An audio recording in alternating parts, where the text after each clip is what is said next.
I can't like stretch my arms out to get rid of my nervousness. It's too late.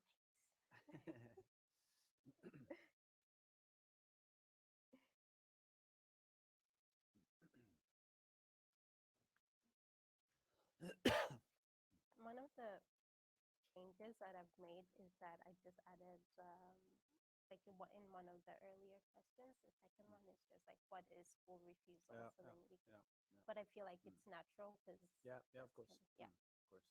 so just so you know. Mm. Mm. Okay, men isterim böyle yapayım.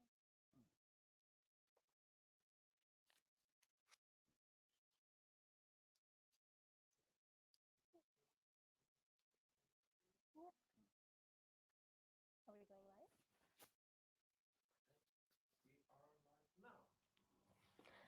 Hi, everyone, and welcome to this episode of Better Together. My name is Angelique Colvin. Thank you so much for joining us today. In this episode, we're going to be talking to Sindre Holme, who is the CEO and one of the founders of Tackl and app Habiits.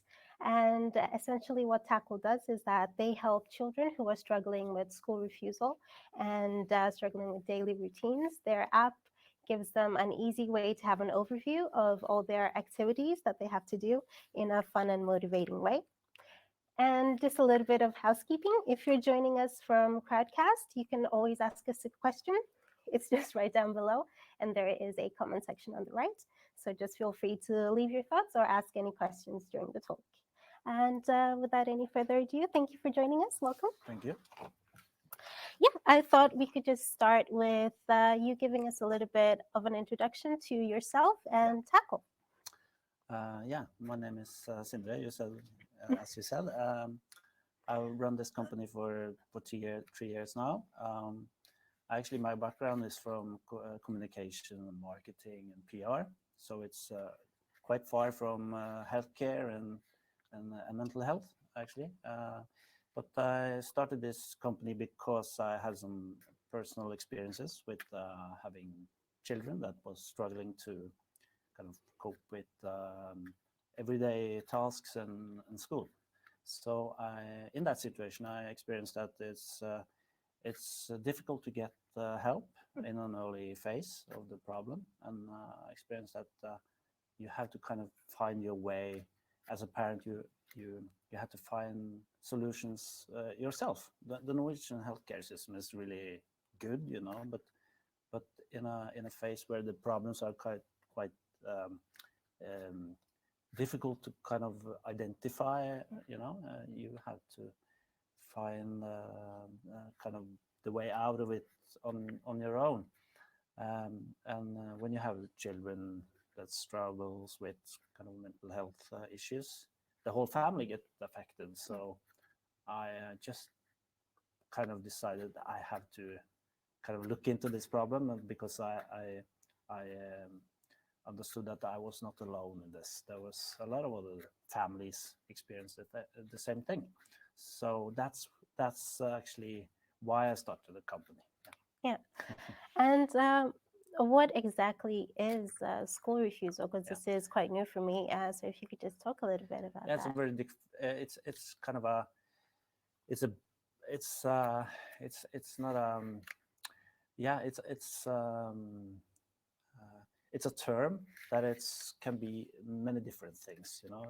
It's actually just it describes a problem that affects 28% of all kids during their first year at school.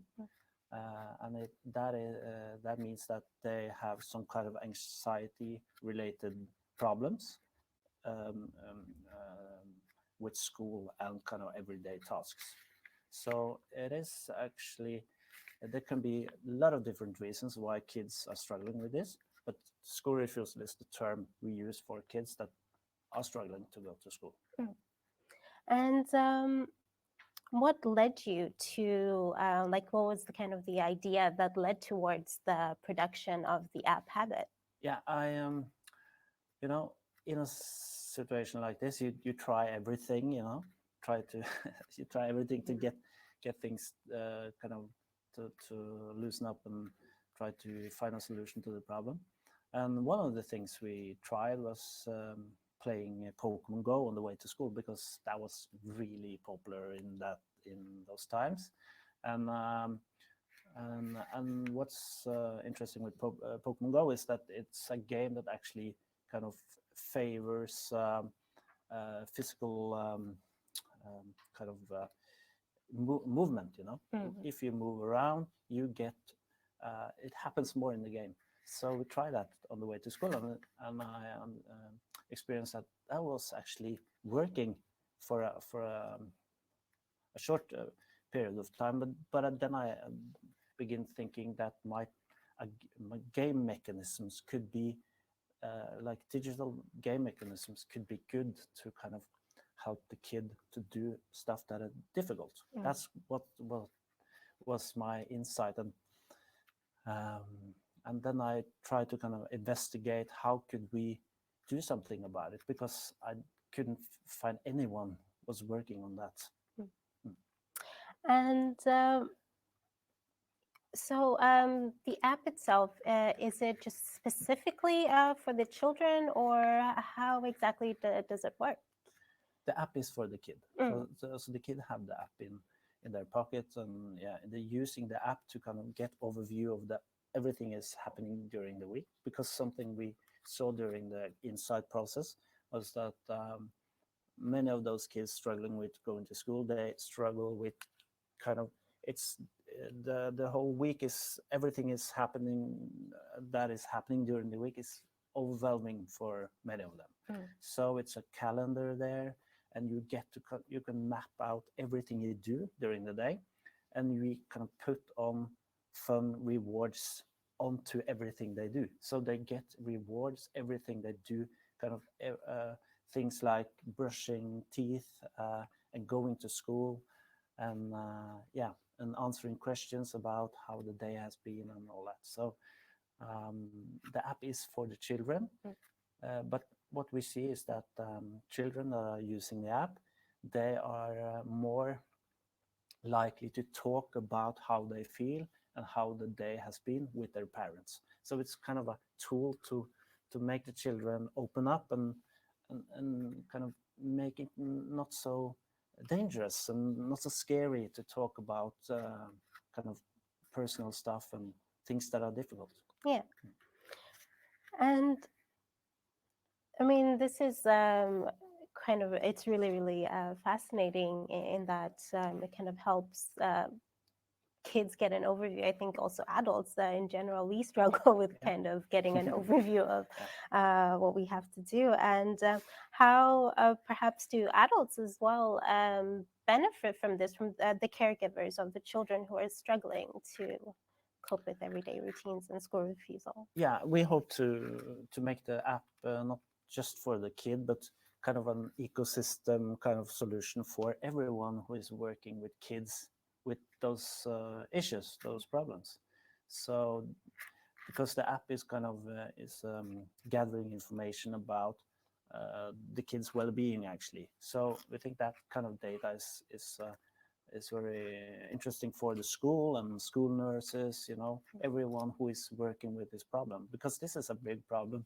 It's a kind of a, they called it a epidemic, Mm. before the pandemic they called it an epidemic, and that kind of so it's a problem that many schools use a lot of resources to kind of solve.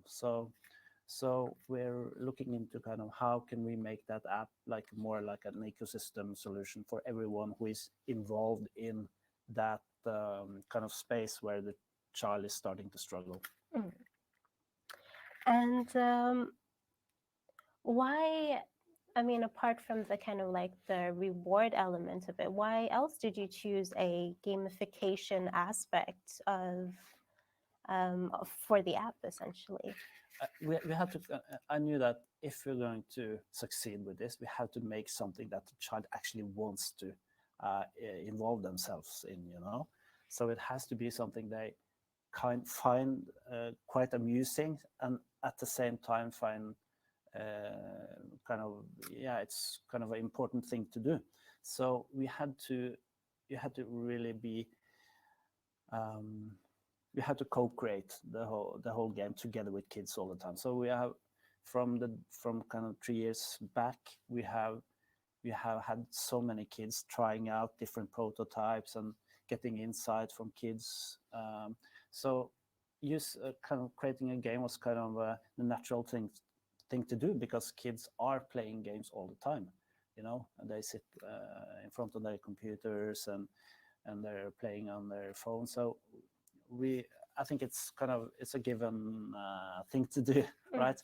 So it's yeah. So that's why we chose a game, because that's their life. We're kind of tapping into what they're doing already. Yeah. Mm. And how, of course, you mentioned that, in your personal life that you were kind of experiencing and having a child who was struggling with kind of going to school. And how did you actually just kind of come across school refusal as an area of research? Because it was completely new to me. Yeah, me too. I didn't know the term myself, because we talked to psychologists, and they didn't know what this was. What is this? What's the problem? I don't understand. And but that made me even more convinced that I had to do something about it. I had to work with.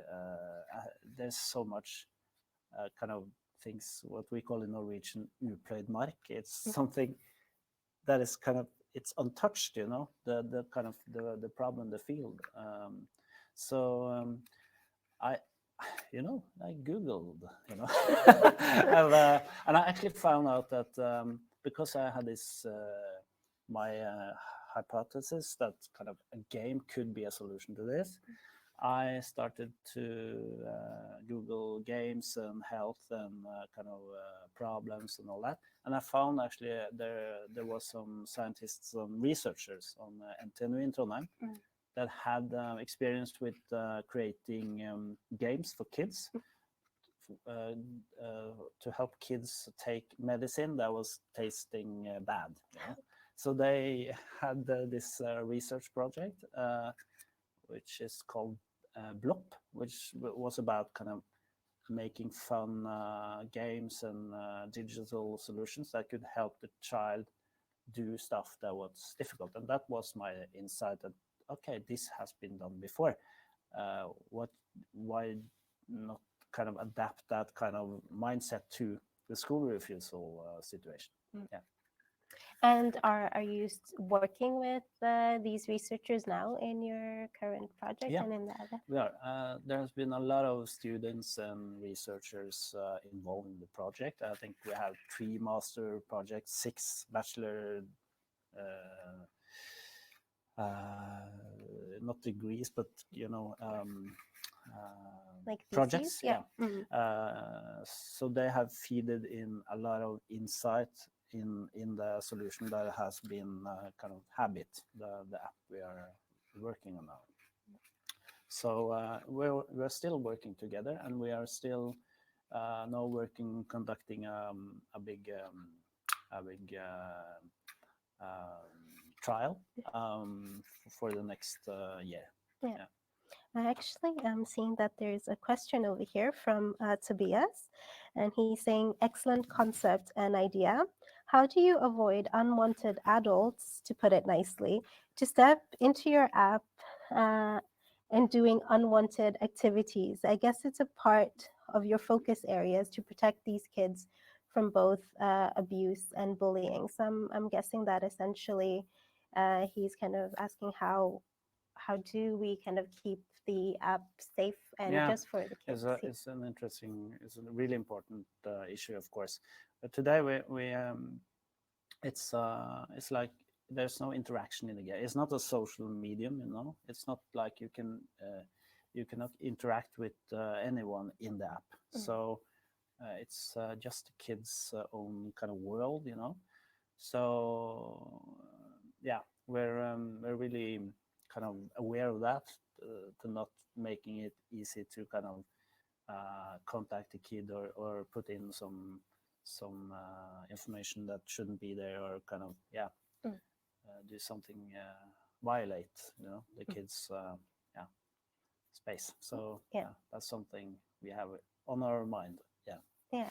And kind of just going with that thought, actually, do parents in any way have access to the app? I'm guessing, like, do they help the children in terms of structuring their routines and kind of help them jot down and kind of mind map the tasks that they have to do? Yeah, because we are our target group is kids from 6 years old, Mm. so it's really strict to create kind of solutions for kids at that age.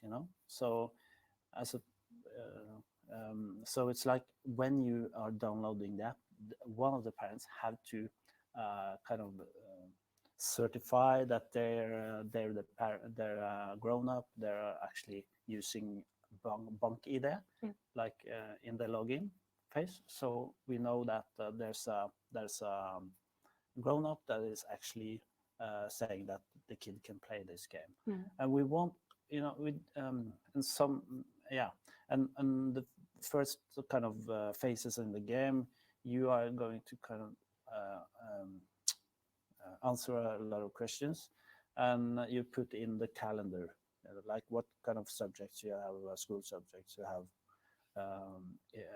on Monday, Tuesday, and all the days in the week. And that is a part where the grown up is supposed to help the child to get all that in place. And if you get all those kind of the information on where you live and where the house is and where the school is, so you can actually game the way to school as well. So the grown-ups has to be involved. They have to kind of say that, yeah, it's okay for you to play the game, Mm. and we see that they are the ones who make the child play it, and yeah, so Yeah. Thank you. And I think that's also very of course, I mean, the children from such a young age, they perhaps can't do it themselves in that way. But you were mentioning before that, this is, in essentially, it starts opening up a conversation of how the child is feeling and what they're experiencing. So I think that this is a very nice way to kind of, have both the parent and the child together in terms of kind of overcoming this. mm. So I feel like, it's really helping in that you feel less alone, Yeah. which I'm guessing And I think it's a trend these days that mental well-being is an important issue also for kids in school. This is something they stress in school more and more. So we have this new function, is we call it the log. That is it's possible for the kids to write in and kind of rate the day and say what they think about the day, and they can go back and see if there's some kind of pattern. If it's okay, it's Wednesday, I have Wednesdays are more problematic than Mondays, or maybe you can kind of get a better kind of more details about what is it actually I'm struggling with. Mm. And my experience was that kind of talking to a kind of psychologist, you want to present yourself as the best possible way. But if you have this log, you can kind of get a more detailed overview, and you can go more into kind of and see get more information basically. Yeah. Mm.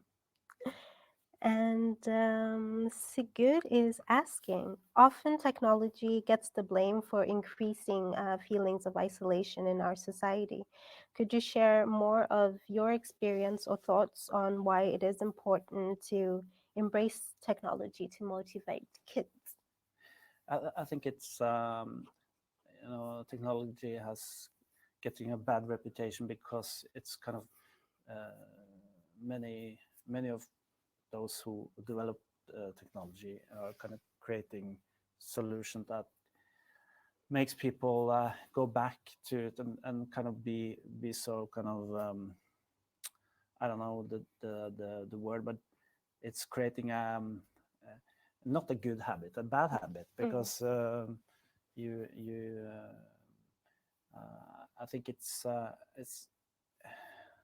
I think you need some kind of more empathy when you create technical and digital solutions, that you can kind of create solutions that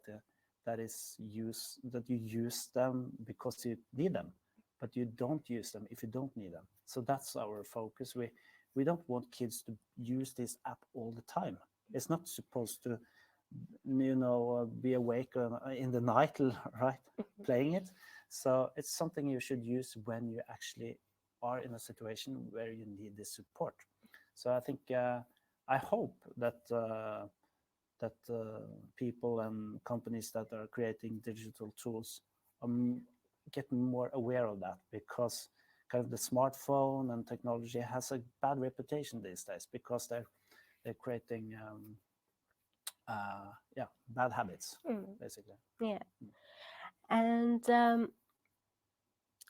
actually, you said that you come from a PR and Yeah. advertising background. How did you incorporate kind of like, your learnings from there into essentially starting your own business?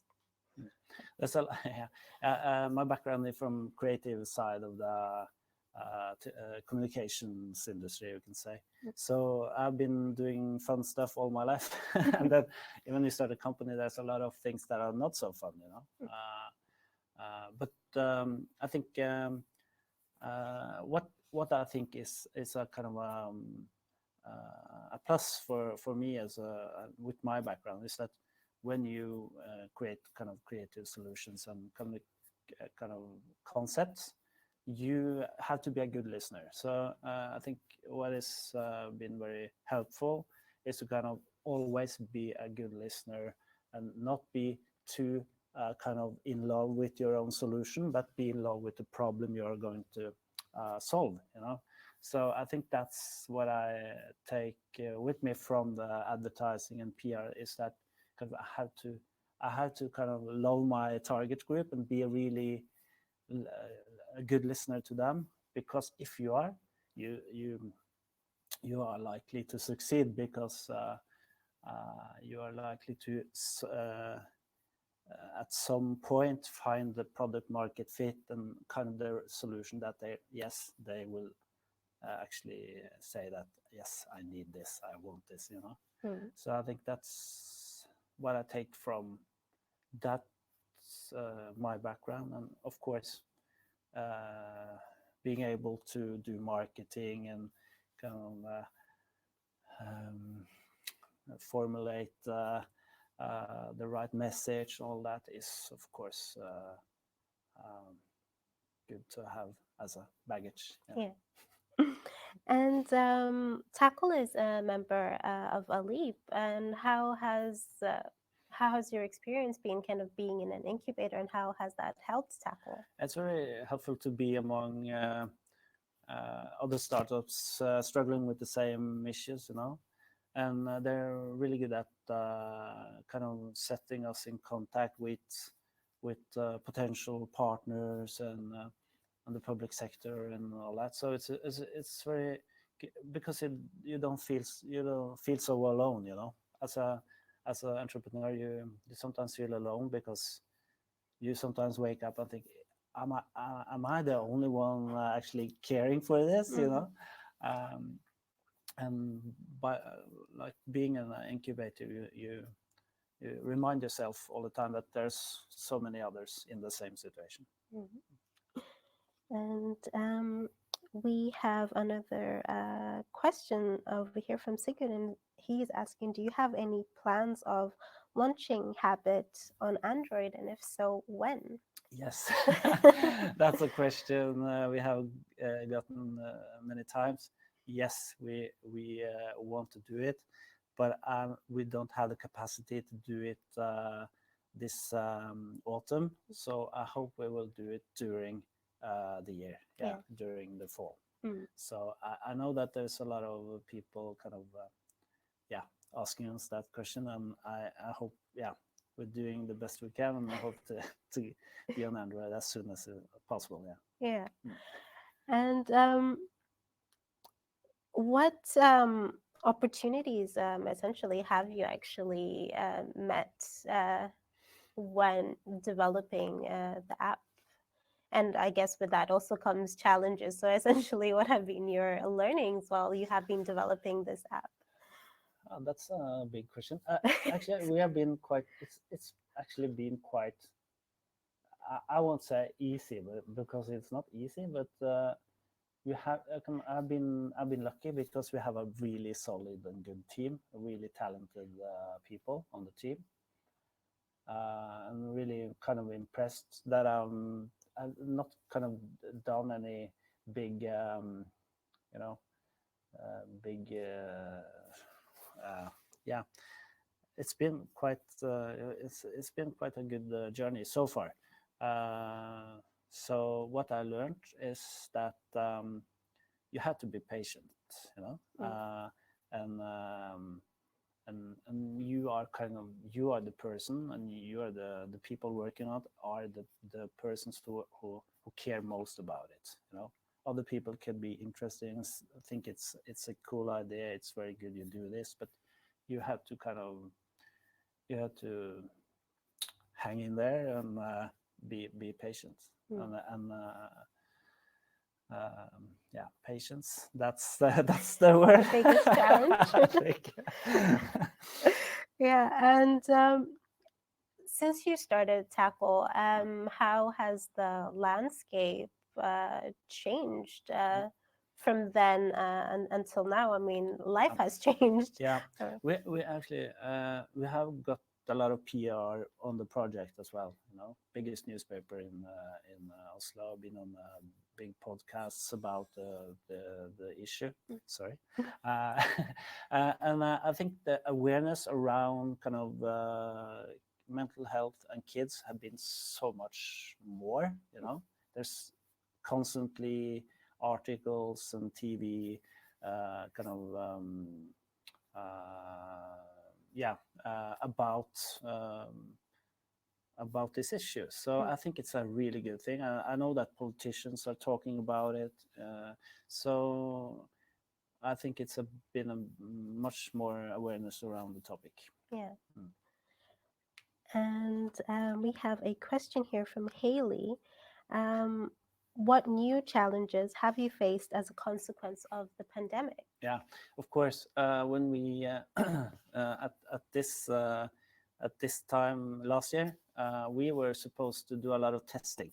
We were in Stavanger and we were around in Oslo, and then the pandemic, struck, and we found out we had to do the testing in a remote way. But it was difficult because children should, families were so kind of had more than enough thoughts about what to do the next day if they're going to school or not. So it was difficult to test the product.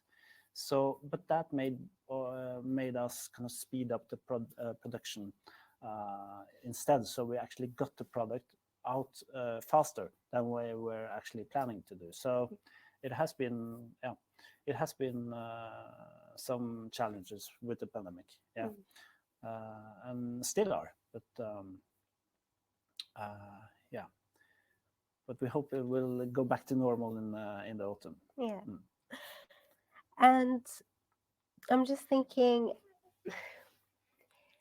do you see, as you're saying, like there is a lot more awareness about mental health now, and do you see this opening up more opportunities for Tackle and Habit? Yeah, I think so because people talk more about the issue. It's not a taboo. It's not something you have to hide. You know. Mhm. So we're trying to create a product that actually every kid can use, Mhm. because we want to be not like a special education tool. It's supposed to be kind of a tool that every 6-year-old that is starting school, because you know that could be a really big problem for many, because going from kindergarten to school is a big transition. Mhm. So we hope to create a tool that every kid can use, in a healthy way, and help them kind of get a stronger kind of self-awareness, and help them, yeah, succeed in their life. Yeah. Yeah. So I think that kind of, since it's it's a topic that people are talking more about. It's easier to create something that can help them. Yeah. Mm, I hope Super. so. And I think we are just about out of time. So Mhm. thank you so much Thank you. for joining us. And thank you guys as well for joining us. We'll be back in 2 weeks with Made to Grow. So be sure to join us then. Bye.